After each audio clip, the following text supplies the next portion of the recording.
How's it going, guys? My name is Randolph, and today I got a request from one of my close friends that she wants a bearded dragon care video.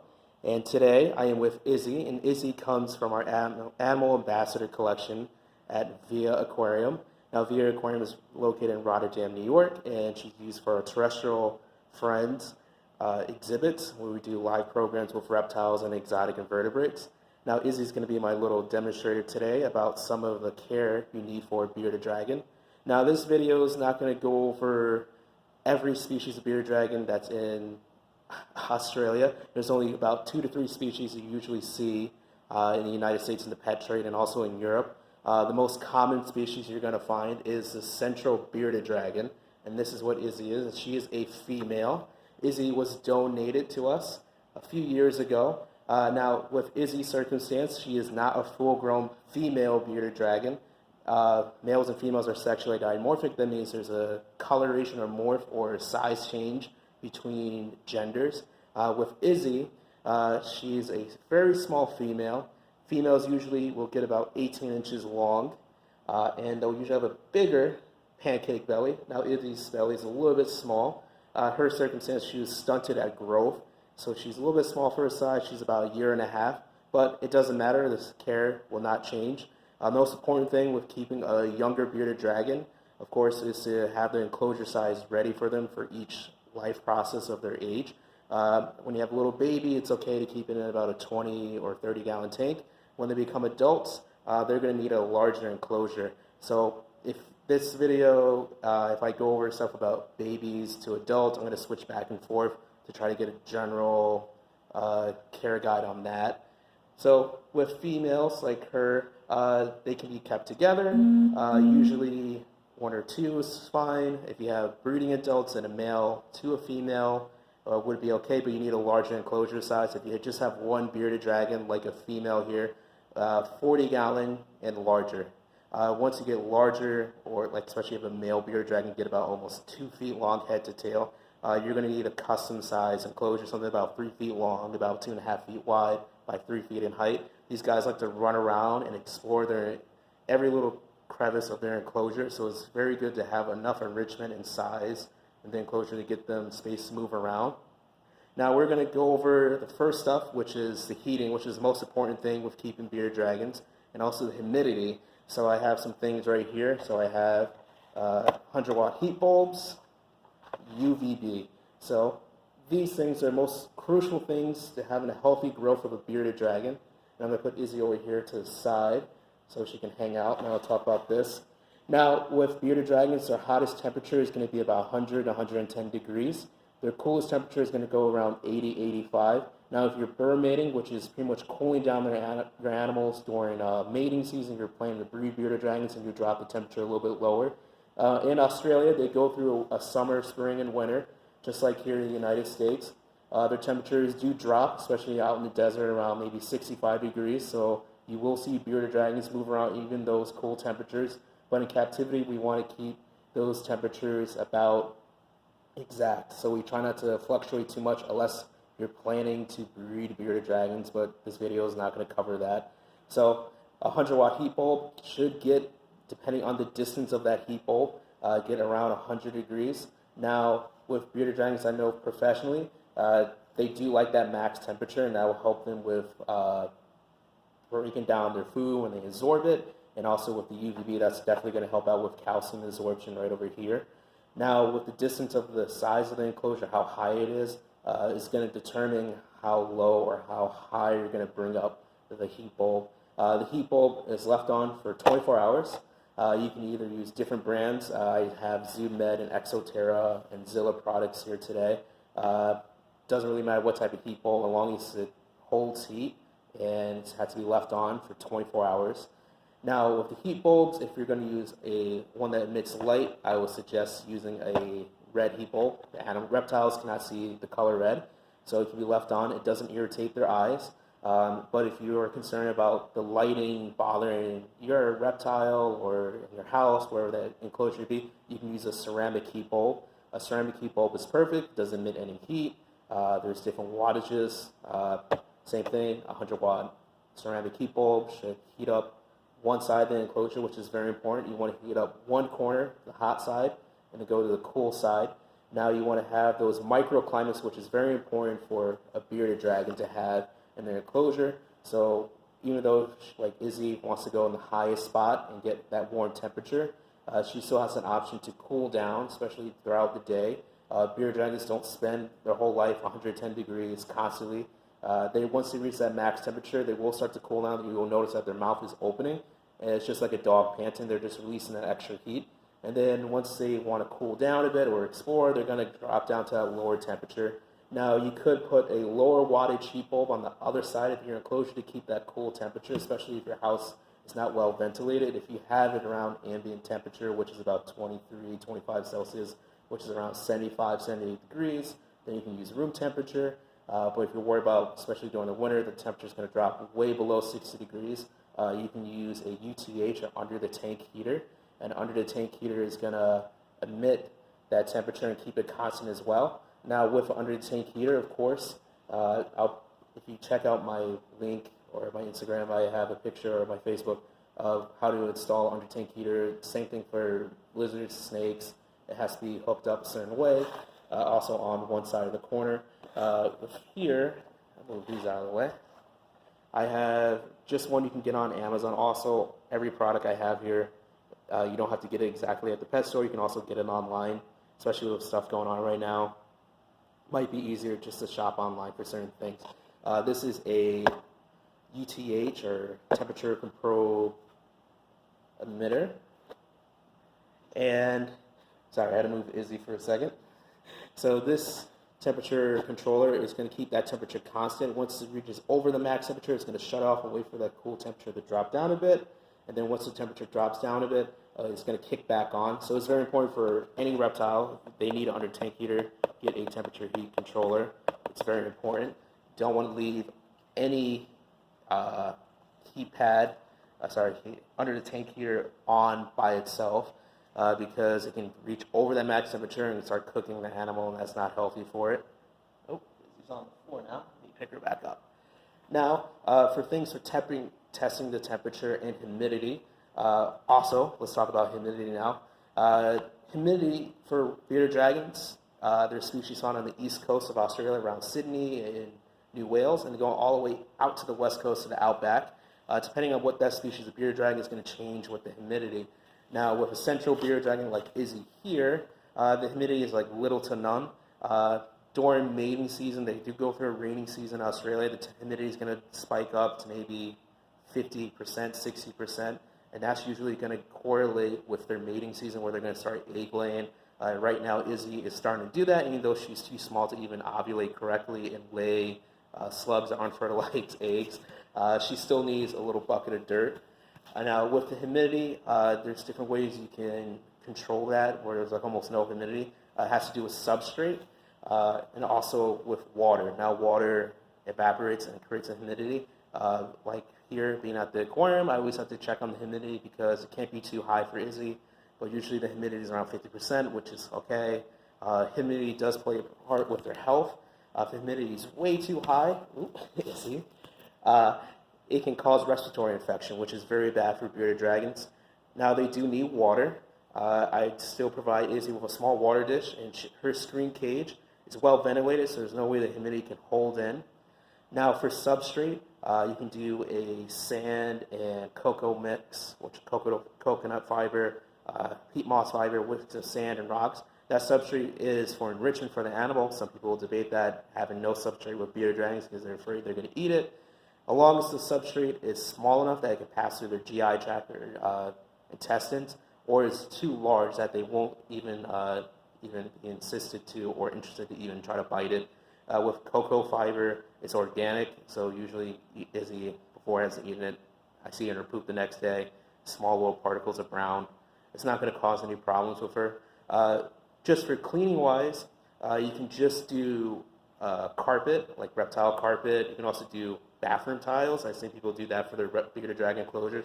And it helps with their nails too, to have some large rocks and slates to help for the bearded dragon to trim their nails naturally. You can still take a nail clipper and trim just the very tip of their nails. But for the substrate, as dry as possible, which is perfect for them. It's not going to hold that humidity. Now with bathing, if you wanted your bearded dragon to get a little bath to help with them get hydrated, you can take them out, put them in a warm bucket of water, do it for about 10 to 15 minutes, and let them soak in there. And that's going to help them too, especially with a male bearded dragon. They can get clogged pores right under their thighs. Females don't have those. You won't see those pores coming out. And also with shed. If they have any stuck shed, it's good to have some sort of humidity. Either they are taken out, and you can soak them, or you can spritz them a little bit in the enclosure, and then give them rocks and branches to climb out so they can rub those dead scales and dead skin off. So stuck shed doesn't get on it, which causes health problems too. They can get stuck shed, and it can cut the circulation, especially on their toes or pieces of their tail. So you don't want that to happen. So there is some form of humidity. The ways to test that to make sure that it doesn't escalate into any health problems, there's a thermometer humidity gauge. You can get these. It has a probe. This one I haven't used it on my enclosures yet, so this is brand new. So there's one for temperature, there's one humidity. You can put this on one side or towards the middle of the enclosure. If you're trying to test the humidity or temperature, you can leave it on the hot side. So you want to make sure that humidity is low. You can also get two, so you can have one on each side. That's also dependent on you, but if you don't have this available, you can use some other instruments to help out. Now with substrate testing the temperature, you can use this laser heat gun. It shows right here, the temperature is around 71 in here.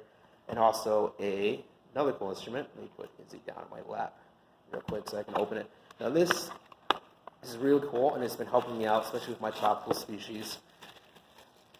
So this is let me turn it on. Now this will test the humidity and air temperature in your room. And let's see, it's probably not going to be good. It's going to be like looking the opposite of here. So right now it's reading 53% humidity, and the ambient temperature, the air temperature, is around 74 degrees. Now these are awesome. You can get these online or at a hardware store. Same thing with the little heat ray gun. And these will help you out, especially if you have multiple enclosures, or you have a very large enclosure with bearded dragon or bearded dragons. You have multiple in your collection. These are great instruments to help you out. Just get an eye. It's going to give you a better estimate about what's going on in your enclosure. The probes, sometimes they can oxidize if you're not careful to get too much saturated water, or they're not at a certain angle, then it doesn't read the temperature correct. With the temperature heat control I was showing before, there is a probe for that, so that will give you an idea of what the temperature is. But if you want to see how the microclimates especially look like in the enclosure from one side to the other, it's very important to have that. These are pretty cool, so I started using these. These are awesome. Same thing with the heat ray gun. Now, let's move on to diet, which is very important. Of course, like everything, I'm going to say is very important. With diet, it's going to help with the growth and color and pretty much the activity, how active they are. Now, with most people, when they get a bearded dragon, they get a little baby. And let's talk about this. This will be the diet part where we're talking about babies to adults.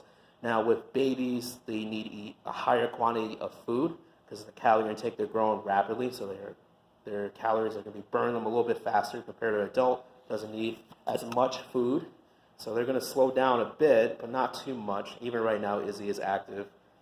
So now with a baby, let's say you went to the pet store or you got from a breeder, you got a young bearded dragon about maybe 2-3 months old, already established eating. These guys are going to eat a higher quantity of protein. Now in the wild, people think bearded dragons just eat insects and mammals, and that's all they eat constantly. It's not actually true. So during their seasonal times, like I was saying, they go through a spring, summer, winter, fall. The diet is going to change a little bit, but not so much. Now with babies, they're going to eat a higher amount of protein, which is important. So when you're feeding your baby bearded dragons, you want to make sure they get a variety of insects. So you get mealworms, superworms. Once they're large enough, they can chew down superworms. They get a little too big and it'd be hard for them to digest. You can also do dubia roaches, lobster roaches, red racer roaches. Roaches I prefer to use for bearded dragons and lizards because they're easier to cultivate. Crickets don't have a lot of nutrition, but with baby bearded dragons, all that activity, they love movement. It's very important for them to have that so they get active to start eating and foraging around. It's enrichment too, so they get actively hunting around looking for food. Same thing what they do in the wild, where they'll be eating insects and ants and rodents that are coming across the floor. Now, I'm going to move over to my whiteboard, and we're going to talk about the diet too. Now, with a baby, I was saying it's going to be, let's say, 80% protein, 20% vegetation. So there's going to be animal protein and then plant matter. So that plant matter is also crucial, especially for hydrating, since they don't drink a lot. Rarely, if there's a raining season out in the wild, they're going to drink that water and absorb that, or if you're going to be soaking them in a bath. But the plant matter is going to help them hydrate and absorb some of that water, which is crucial, so they don't get dehydrated. Now let's switch the camera, and I'm going to flip it. Oh, for some reason I can't flip it. Doesn't matter. So I'll just hold it like this. Now, let's try to get that lighting in there. Now, with the diet, bearded dragons, let's say babies are going to eat about 2 or 3 times a day.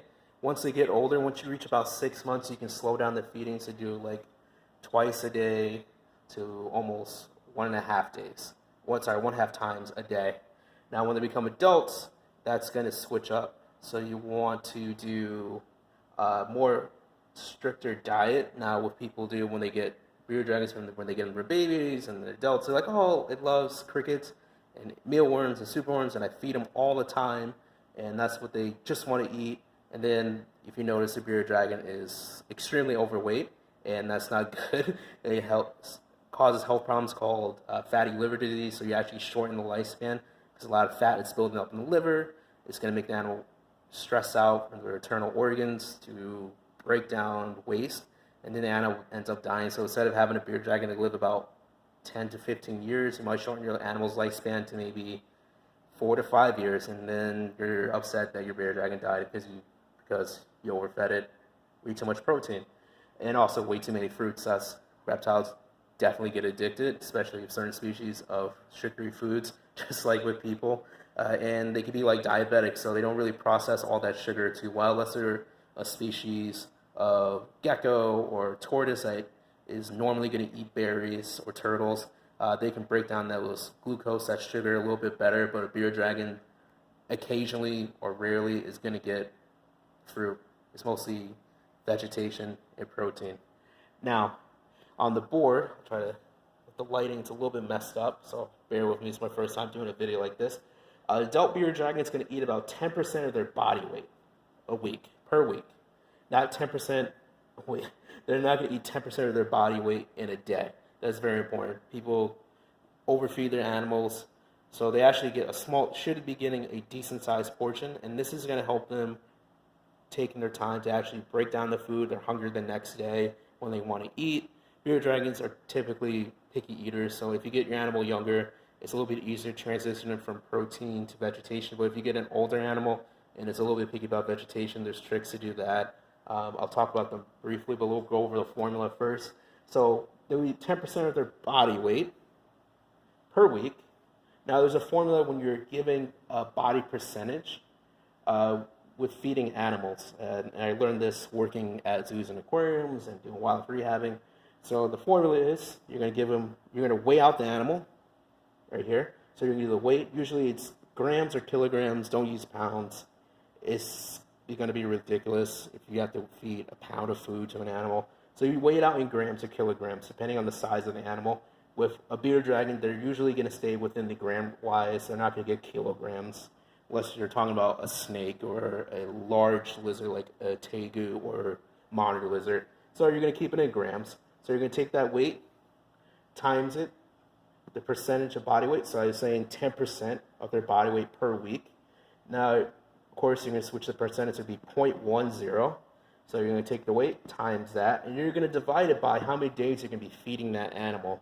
Now, with reptiles, especially when, like I was saying, adults, their metabolism is going to slow down a bit, so they don't eat as much. So I spread out for Izzy, for example, I spread out 5 days she's going to be eating, and 2 days she's going to be fasting. So that fasting period is actually going to help her kind of metabolize and absorb that calories that she's eating, and it's not going to overfeed her. So she's not going to get to the point where she's feeling constipated or bloated, or she's not going to, if I make extra food, it's going to be wasteful.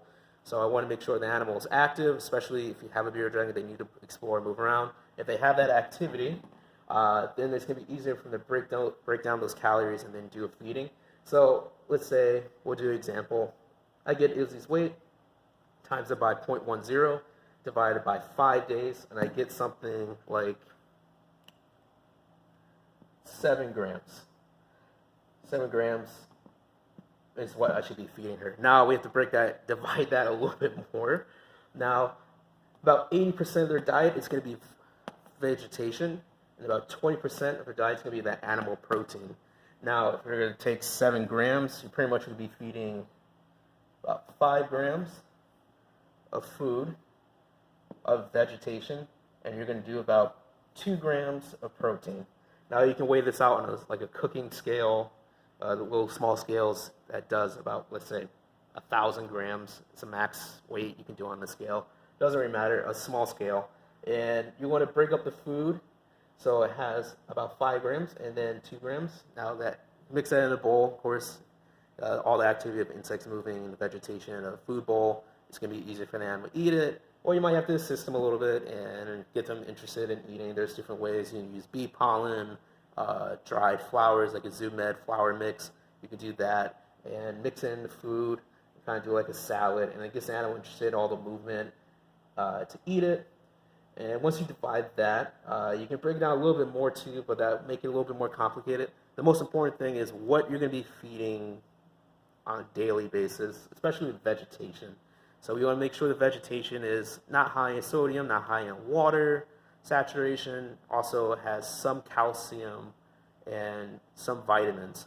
You can, for baby bearded dragons, would suggest to do a multivitamin dusted on their food, and also a calcium vitamin D3. And I'm going to walk a little bit because Izzy jumped off the table and I have to grab her under a chair because Izzy is in that mood to dig around. So she's right under there. Let's see if I can scoop her up.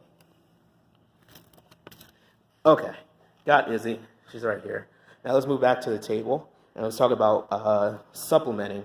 Now there's different supplements you can do. You can do Missouri mix for gel food for babies or in adults. You can also just do a natural raw diet, which my preference professionally is to give the animal a raw diet of foods. I try not to go all supplemental with gel foods, especially with the greens. It gets them attracted to eating it, or protein. Try to have dead or live protein mixed in their diet. And then, of course, with feeder insects, wherever you get them, gut load them. That also helps with the supplementing. Make sure they have extra vitamins. So feeding the crickets and roaches, mealworms, oranges, carrots, collard greens, stuff that's high in vitamins and calcium. Whatever they eat, the bearded dragons are going to absorb that in their diet. So that's very important. Now, with supplementing, especially if your animal's going to be indoors, let's say an outdoor enclosure during the summertime, you're going to use, especially indoors, vitamin D3. And this is a calcium, so it's like a powder you sprinkle on the foods, like pretty much like sprinkling salt. And you mix that in their plant matter and animal matter, sprinkle all over there. And I do this for an adult once or twice a week. For babies, you want to do at least once a day when they're feeding. So let's say a baby bearded dragon has 2 feedings. One of those feedings, let's say in the morning, you want to do a dusting of calcium with vitamin D3, and then you want to do a dusting of multivitamin onto that food so they get that extra vitamin and calcium that's going to last them for the day, and it helps them with their absorption. And also with that diet absorption, I didn't forget, kind of skipped over it real quick, but the UVB is going to help with their diet as well, breaking down that food. Now with UVB for desert species, there's different brands. I do 10.0 UVB. Now UVB is naturally if they're outside, the UV rays will help the animal break down and absorb heat. UVB will help them absorb that calcium and vitamins and break it down. Now if they don't have proper UVB, especially at a young age, it can lead to something called metabolic bone disease. And a metabolic bone disease causes the animal to have really rubbery, deformed limbs. Also, deformation in their jaw and spine, they end up losing limbs like tails, and the animal ends up dying, or if they do make it until age, they're really deformed and they have troubles living a full lifespan. So if you have a baby, it's very important to get them on that multivitamin calcium and then the UV rays. Now also the same with temperature, the height is going to be determine the spectrum of UV rays that's going to absorb onto the animal. Now if you have like a 20-gallon tank, just leave a UV lamp right there on top of the screen lid. Make sure it's not burning things, of course. They don't really produce heat anyway. The UV is going to be left on for about 12 hours a day, so that's pretty much they're going to be their feeding habit. Bearded dragons are known to be diurnal, but there's more reports that bearded dragons are also moving during the night out in the wild and hunting. But most of the activity is going to be during the day, and that those 12 hours of UVB is going to help them stimulate their feeding habit and also absorbing the food they just eaten that day. So that's why I kind of skipped a little bit towards the end where we're talking about diet, because UVB is more for growth and diet, so it kind of plays both. Not just using temperature, which warms up and breaks down the food, but UV is very important for absorbing that calcium. Now let's jump back once again, because I almost forgot one thing about the vegetation. Now with vegetation, a staple green is very important to have in their diet, and that's something you can give every day. Now people say like, oh, my bearded dragon likes kale and spinach and bok choy. Very bad. You just cut it out of the diet right there. Say the staple greens, which would be collard greens and dandelions. Those are very important to the diet. Plants can be a nasty thing. Either we can eat it, other animals might have a harder time eating certain plants. Of course, we can't, unless you live in Australia, you can't just grab shrubs out in the wild where bearded dragons eat. In captivity, you kind of have to supplement what the similar plant or similar nutritional value of plants you can get in captivity. So collard greens are a great staple green for mostly every reptile. So tortoises, lizards, that's about it. Frogs and, of course, amphibians and snakes don't eat vegetation like that. So it's mostly for tortoises, turtles, and lizards, though, need those staple greens like collard greens. Dandelions, also, if you have an overweight bearded dragon, dandelions do great. It's almost like a calorie breaker. It doesn't have a lot of calories, so it's a good staple green to add. And also dandelions, if you can have an area or a gardener that uses very organic, no pesticides, you can get dandelion flowers, and that will be some enrichment and a little bit of a treat for your bearded dragon to eat some dandelion flowers and of course the dandelion leaves. Collard greens and dandelions. Collard greens are pretty much given all the time in grocery stores, so that's not going to be hard to find. Another staple green, help it mix up with flavor, especially if bearded dragon's really picky. Butternut squash, if you can get it frozen or fresh. If you cook the butternut squash in a little cup of water, or you can boil it, do it for like 8 to 10 minutes so it's soft. You can mix that a little bit in the veggies, and that's a staple green you can use for bearded dragons. Just be careful, don't give them way too much and cause their poop to smell really bad and get a little too watery. With the greens, it kind of absorbs, it holds it a little bit better, I should say. So you don't want it to get too watery. And then occasional treats for vegetation, you can do like just the fruit of bell peppers, or you can do a little bit of carrots. Fruits, you can do less than 10%, which is pretty much taking that portion I was talking about before, and then cutting a small portion of that, so it would be like one blueberry every week, or every 4 to 5 days for your bearded dragon. Not too much fruit, like I was saying, or a little tiny piece of banana. Those are good sugary fruits that are okay, that doesn't cause any diet or health problems with bearded dragons. If you eat excessively eating blueberries and bananas, then you're going to have an issue where the animals just get addicted to fruit, and then it's going to make them very sick and have health problems, like I was saying before. Now, I'm trying to think of the last part of this video before I hang up. I pretty much went over the diet. Health problems with your bearded dragon. We'll go over that real quick. And also hygiene with keeping bearded dragons. Like any reptile, they carry salmonella, they carry bacteria and parasites. If you get a new pet, bearded dragon, if it's a baby or an adult, professionally I will say, take it to a vet. don't just search online unless you're a professional that has worked with these animals for years or decades. Don't be your own vet. Don't risk the animal's life just because of opinion you heard online or Reddit or YouTube. Take your animal to the vet. It doesn't hurt to get a health check with your animals to see if they have anything external or internal with parasites that need to be treated with medication.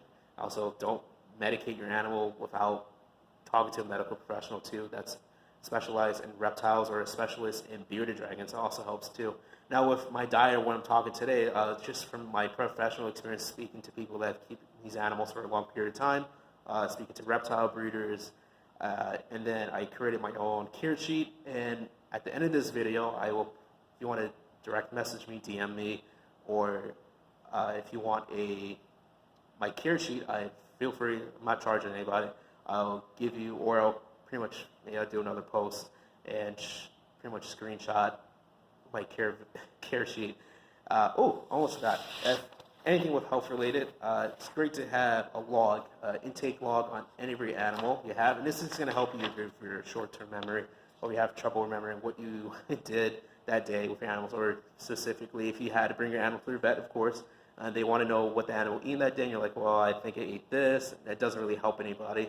So they have a little bit more detailed knowledge or journal or diary on your animal. Same thing with any animal you keep. A little intake log like this. Pretty much it's just going to show the age of the animal, their gender, what they ate, their weight checks. Weight checks are also very good, especially if you notice your animal is having health problems or is not really eating. You want to do a weight check. So you do a weight check